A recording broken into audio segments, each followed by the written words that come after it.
ओम शांति। 15 सितंबर 2022 के बाबा के महावाक्य हैं। बाबा ने कहा, मीठे बच्चे, इस दुख के घाट पर बैठ शांति धाम और सुखधाम को याद करो। इस दुखधाम को भूल जाओ। यहाँ बुद्धि भटकनी नहीं चाहिए। प्रश्न है आज की मुरली से, तुम्हारे पुरुषार्थ का आधार क्या है? निश्चय। क्या आधार है हमारे पुरुषार्थ का? निश्चय। तुम्हें निश्चय है बाप नई दुनिया की सौगात लाए हैं। इस पुरानी दुनिया का विनाश होना ही है। इस निश्चय से तुम पुरुषार्थ करते हो। अगर निश्चय नहीं है तो सुधरेंगे नहीं। आगे चल अखबारों द्वारा तुम्हारा मैसेज सबको मिलेगा, आवाज निकलेगा, तुम्हारा निश्चय भी पक्का होता जाएगा। Om Shanti. Tower of silence और टावर ऑफ सुख। तुम बच्चे यहाँ बैठे हो तो तुम्हारी बुद्धि घर में जानी चाहिए। वह है शांति का टावर। ऊंचते ऊंच को टावर कहा जाता है। तुम शांति के टावर हो। घर में जाने के लिए तुम पुरुषार्थ कर रहे हो। कैसे जाते हो? जो टावर में रहने वाला बाप है वह शिक्षा देते हैं कि मुझे याद करो तो शांति के टावर में आ जाएंगे। उसको घर भी कहा जाता है, शांति धाम भी कहा जाता है। यह बातें समझाई जाती है। अपने शांति धाम सुखधाम की याद में रहो। नहीं रह सकते हो तो गोया जंगल के कांटे हो, इसलिए दुख भासता है। अपने को शांति धाम के निवासी समझो। अपने घर को याद करना है ना, भूलना नहीं है। घर है ही बाप का, यह है ही दुख का घाट। यहाँ बैठे भी जिनको बाहर की बातें याद आती है तो ऐसे नहीं कहेंगे कि इनको अपना घर याद आता है, इनको अपना घर याद है। इसलिए बाप रोज शिक्षा देते रहते हैं, घड़ी घड़ी शांति धाम सुखधाम को याद करो। गीता में भी बाप के महावाक्य है कि मुझे याद करो। भगवान क्या बनाएंगे? स्वर्ग का मालिक बनाएंगे। और क्या? जब स्वर्ग का मालिक बनने बैठे हो तो घर के लिए, स्वर्ग के लिए जो बाप श्रीमत देते हैं उस पर पूरा पूरा चलना है। दुनिया में कितने ढेर के ढेर गुरु हैं। बाप ने समझाया है कि कोई भी धर्म स्थापक को गुरु नहीं कहा जाता है। वह तो सिर्फ धर्म स्थापन के लिए आते हैं, वापस ले जाने थोड़े ही आते हैं। गुरु अर्थात जो वापस निर्वाण धाम वानप्रस्थ में ले जाए। परंतु एक भी गुरु वापस ले जाने वाला है नहीं। एक भी निर्वाण धाम में जाते नहीं। वाणी से परे अर्थात घर। वानप्रस्थ का अर्थ न गुरु लोग जानते न फॉलोअर्स ही जानते हैं। तो बच्चों को कितना समझाया जाता है। यह चित्र है सतयुग के और वह चित्र है त्रेता के। उन्हों को भगवान नहीं कहा जाता। लक्ष्मी नारायण को भी भगवान भगवती नहीं कहा जाता। आदि सनातन है देवी देवता धर्म। सिवाय देवी देवताओं के कोई भी स्थायी पवित्र होते नहीं। 21 जन्म पवित्र सिर्फ एक ही धर्म रहता है।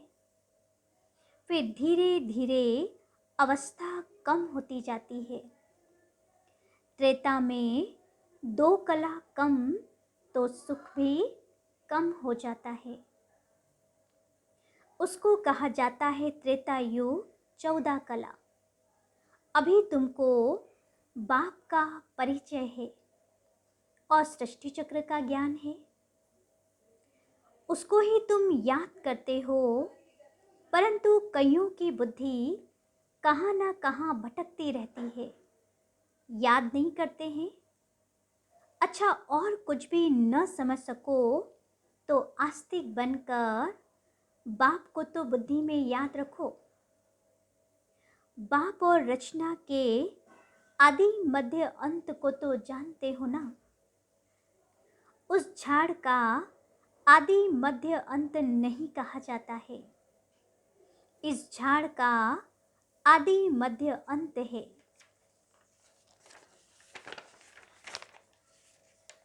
क्योंकि मध्य में रावण राज्य शुरू हो जाता है, कांटा बनना शुरू होता है, बगीचा जंगल बनना शुरू होता है। इस समय सारे झाड़ की जड़ जड़ीभूत अवस्था हो गई है। सारा झाड़ सूखकर तमो प्रधान हो गया है। सारा सूखा हुआ झाड़ है, फिर कलम लगाना पड़े। इसका कलम लगता है, कलम न लगे तो प्रलय हो जाए। प्रलय अर्थात सारी जलमय नहीं होती, भारत रह जाता है, परंतु जलमय नाम तो है ना। मीठे मीठे बच्चे जानते हैं कि चारों ओर ही जलमय हो जाती है, अर्थात केवल यह भारत की भूमि ही बचती है, बाकी देश विदेश जितने भी विदेश आदि हैं वो सब जलमय हो जाते हैं। भारत ही सिर्फ रहता है। जैसे बाढ़ आती है फिर उतरती भी है ना। कहते भी हैं बीके सारा दिन मौत ही मौत कहते रहते। बस मौत आने वाला है तो समझते हैं यह तो अशुभ बोलते हैं। बोलो नहीं, हम कोई विनाश थोड़ी कहते हैं। हम तो कहते हैं पवित्रता, पवित्रता, सुख शांति का धर्म स्थापन हो रहा है। विनाश न हो तो शांति कैसे हो। गुप्त वेश में शांति धाम, सुख धाम की स्थापना हो रही है। यह तो हम शुभ बोलते हैं। तुम भी कहते हो ना, हे पतित पावन आओ, हमको पावन बना कर ले चलो। तुम खुद कहते हो ना कि हमको ले चलो। हम भी शुभ बोलते हैं, तुम भी शुभ बोलते हो। तुम कहते हो हमको पावन बनाकर इस दुखधाम की दुनिया से ले चलो शांति धाम में। यह तो शुभ बोलते हो ना। कहते हैं, कहते हो आओ मना पतितों का विनाश करो, पावन की स्थापना करो। मांगते हो ना कि आकर विश्व में शांति स्थापन करो। शांति तो सतयुग में ही होती है। सो तो गुप्त वेश में विश्व में शांति स्थापन हो रही है। जब तक अर्थ नहीं समझाओ तब तक समझ ना सके। सिवाय बाप के मौत तो कोई दे ना सके। बाप को कालों का काल कहा जाता है। सबको मौत देते हैं। कितने ढेर के ढेर को मौत देते हैं। सतयुग में कितने थोड़े मनुष्य हैं, बाकी सबको मौत मिल जाता है। बुलाते ही हो कि पावन दुनिया में ले चलो। तो पावन दुनिया जरूर नई ही होगी। यह थोड़ी होगी। पुरानी दुनिया का भी अर्थ नहीं समझते। पावन दुनिया में बहुत थोड़े मनुष्य रहते हैं, शांति रहती है। यह बातें समझने और समझाने में कितना सहज है, परंतु बुद्धि में बैठता ही नहीं, क्योंकि समय ही नहीं है बुद्धि में बैठने का। कहा भी जाता है ना, क्या कहते हैं, कुंभकर्ण की नींद में सब सोए पड़े हैं, ये नहीं जागेंगे। यह ड्रामा बड़ा विचित्र है। तो यह सारा चक्र बुद्धि में फिरना चाहिए। बाह पाकर सारा ज्ञान देते हैं, उनको कहते ही हैं नॉलेजफुल, ज्ञान का सागर। ज्ञान का सागर एक बाप ही है। तुम जानते हो पानी के सागर कितने हैं? कितने नाम हैं? जितने नाम हैं उतने सागर हैं। वह सागर एक ही है। यह तो अलग अलग पार्टीशन कर नाम रख दिए हैं। बाहर सागर तो एक ही है ना। वास्को डिगामा भी सारा चक्र लगाए, फिर वहाँ ही आकर खड़ा हो गया। तो सागर एक ही है, बीच बीच में टुकड़ा टुकड़ा कर अलग अलग बना दिया है। धरनी भी सारी एक ही है, परंतु टुकड़ा टुकड़ा हुई पड़ी है। तुम्हारा राज्य होता है तो धरनी भी एक ही होती है, राज्य भी एक होता है, नो टुकड़ा टुकड़ा। बाह पाकर राज्य देते हैं सारे सागर पर, सारी धरनी पर, सारे आसमान पर तुम्हारा राज्य होता है। भक्ति में तो सब जाएंगे, मुक्ति में तो सब जाएंगे। बाकी जीवन मुक्ति में जाना कोई मासी का घर थोड़ी है। मुक्ति में जाना तो कॉमन है, सब वापस लौटेंगे। जहाँ से आए हैं फिर वहाँ जाएंगे ज़रूर। बाकी नई दुनिया में सब थोड़े ही आएंगे, तुम्हारा ही राज्य है। कोई कोई तो इतना देरी से आते हैं, जो पुरानी दुनिया शुरू होने से थोड़ा ही पहले, यानी 200-400 वर्ष पहले आते हैं। वह क्या हुआ? जो अच्छी रीति नहीं पढ़ेंगे तो त्रेता में भी पिछाड़ी का थोड़ा समय रहेंगे। 16 कला तो कभी बन ना सके, क्योंकि 16 कला के लिए बाबा ने कहा है कि बच्चे पढ़ाई पर भी पूरा ध्यान देना पड़ेगा और संपूर्ण पवित्र भी बनना पड़ेगा। 16 कला के भी 14 कला के भी पिछाड़ी में आएंगे। उनको उनके सामने दुख की दुनिया देखने में आएगी। कांटों की दुनिया के नज़दीक आ जाएंगे, वहाँ कोई यह मालूम नहीं पड़ता। सारी नॉलेज अभी है जो बुद्धि में धारण करनी होती है। इस समय मनुष्यों के पास पैसे देखो कितने होंगे, कितने महल बनते रहते हैं, कितनी ऊंची ऊंची माड़ियाँ अर्थात मंजिलें बनाते रहते हैं। समझते हैं सतयुग से भी भारत अभी ऊंचे, अभी ही 18 से 20 मंजिल बनाते रहते हैं, तो अंत में कितनी मंजिल वाले बनाएंगे? सतयुग त्रेता में तो यह माड़ियाँ फ्लोर या मंजिल होती नहीं, द्वापर में भी नहीं होती। वहाँ तो नीचे ही बाबा कहते इतनी धरनी होगी कि ऊपर कोई फ्लोर बनाने की ज़रूरत ही नहीं पड़ेगी।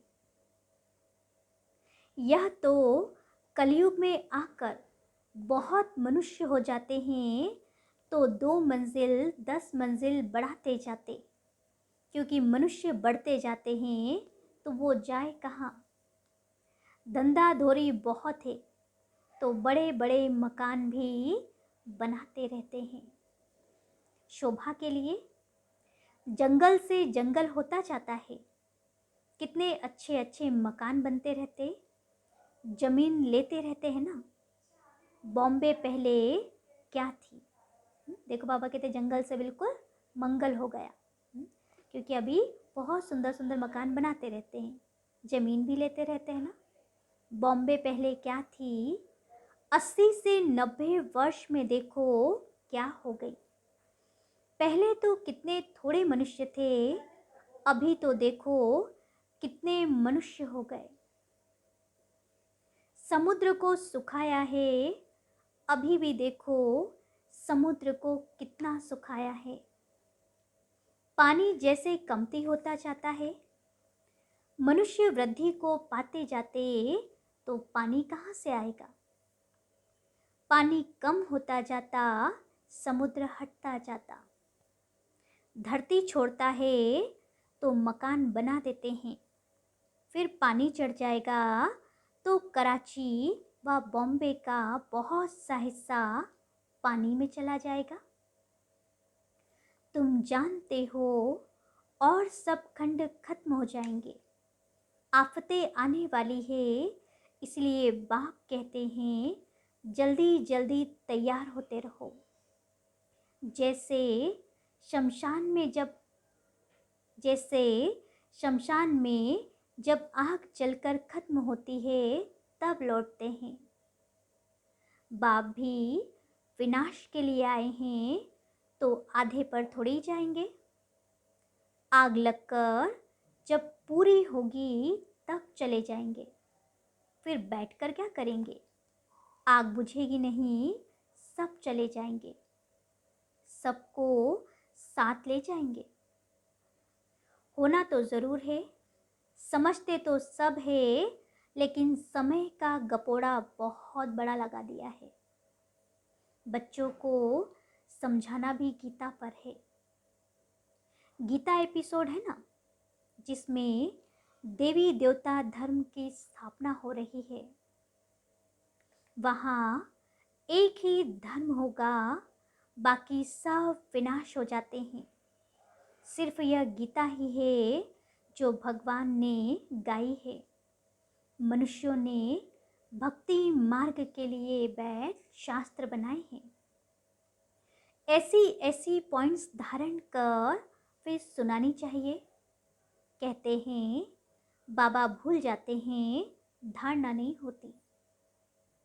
बाबा कहते हैं फिर क्या करें। राजधानी स्थापन होती है, इसमें नंबरवार तो सब चाहिए।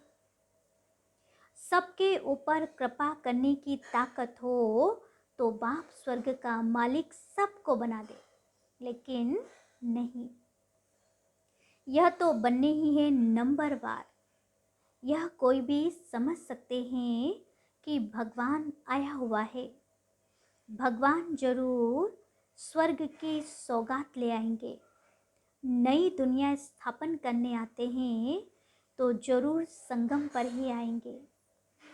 नई दुनिया स्थापन करने तुम सुनते हो और निश्चय से पुरुषार्थ करते हो। जिनको निश्चय ही नहीं, वह कब सुधरेंगे भी नहीं। भल कितना भी माथा मारो तो बाबा के अवतरण का पैगाम सबको देना है, मैसेज देना है। आगे चल अखबारों में भी पड़ जाएगा। जैसे तुम्हारा नाम बदनाम भी अखबारों द्वारा हुआ, फिर नाम वाला भी अखबारों द्वारा ही होगा। दुनिया तो बहुत बड़ी है, सब जगह तो तुम बच्चियां जा नहीं सकेगी ना। कितने शहर है, कितनी ढेर भाषाएं हैं। अखबारों द्वारा सब जगह आवाज़ पहुंच जाता है। कोई भी आएगा कहेगा हाँ अखबारों द्वारा आवाज़ सुना है, तो तुम्हारा नाम अखबारों द्वारा ही होगा। ऐसा नहीं समझो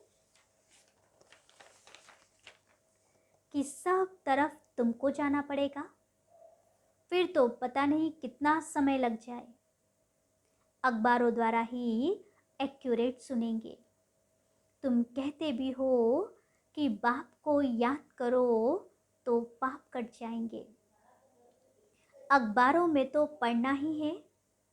अब तुम्हारा नाम बाला होगा तो फिर बढ़ता जाएगा। जैसे कल्प पहले पता पड़ा होगा वैसे ही समय पर पड़ेगा। सबको मैसेज मिलेगा। युक्तियां तो चल रही है ना। बहुत अखबार वाले डालेंगे, किसको बुद्धि में बैठा और डाल देंगे। सब धर्म वालों को मालूम पड़ जाएगा, तब तो कहेंगे अहो प्रभु तेरी लीला। पिछाड़ी में बाप की याद सबको आएगी, परंतु कुछ भी कर नहीं सकेंगे। यह खेल है ना, खेल को जान जाएंगे। 84 चक्र का खेल सब अखबारों में पड़ जाएगा। जहाँ भी जाओ अखबार जरूर निकलते हैं। अखबार द्वारा सबको आवाज़ तो पहुँचता है ना। तुम्हारी बातें तो सबसे ऊंच है ना। विनाश का समय भी तो जरूर आना ही है, ड्रामा प्लेन अनुसार। जैसे कल्प पहले मालूम पड़ा होगा, अभी भी पड़ेगा। धीरे धीरे स्थापना होती है ना। संगम युग याद पड़े तो स्वर्ग भी याद पड़े। स्वर्ग को याद करो और मन मना भव। बाप को भी याद करो तो बेड़ा पार हो जाए। जब तक विनाश न हो शांति कहाँ से आए। विनाश का नाम ही कड़ा है। मनुष्य सुनकर बहुत डरते हैं। यह तो राइट बात है ना। पति दुनिया में अनेक दुख है, पावन दुनिया में अनेक सुख है। बाप देखो सौगात कैसी लाते हैं। अच्छा, मीठे मीठे सिकिलते बच्चों प्रति माता पिता बाप दादा का याद प्यार और गुड मॉर्निंग। रूहानी बाप की रूहानी बच्चों को नमस्ते और हम रूहानी बच्चों की रूहानी बाप दादा को याद प्यार, गुड मॉर्निंग और नमस्ते। फिर धारणा के लिए मुख्य सार है। पहला, पढ़ाई को अच्छी तरह पढ़कर उच्च पद पाना है। आफतें आने के पहले नई दुनिया के लिए तैयार होना है। दूसरी पॉइंट है, अपने को सुधारने के लिए निश्चय बुद्धि बनना है। वाणी से परे वानप्रस्थ में जाना है। इसलिए इस दुखधाम को भूल शांति धाम और सुखधाम को याद करना है।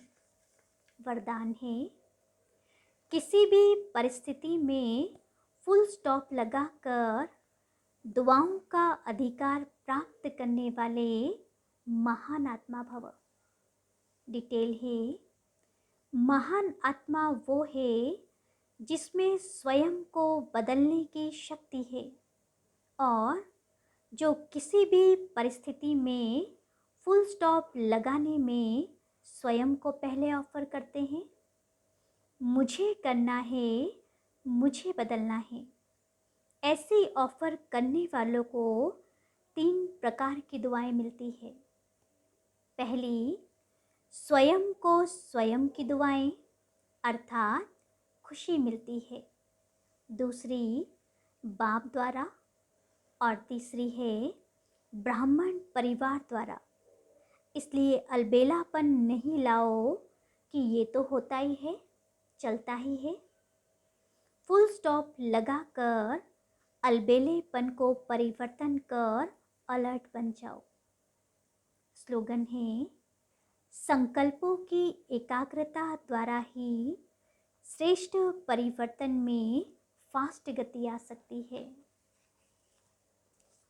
पुरुषार्थ की आज की हमारी पॉइंट है, अपने पुरुषार्थ से कभी हार्ट फेल नहीं होना, ना उम्मीद भी नहीं होना।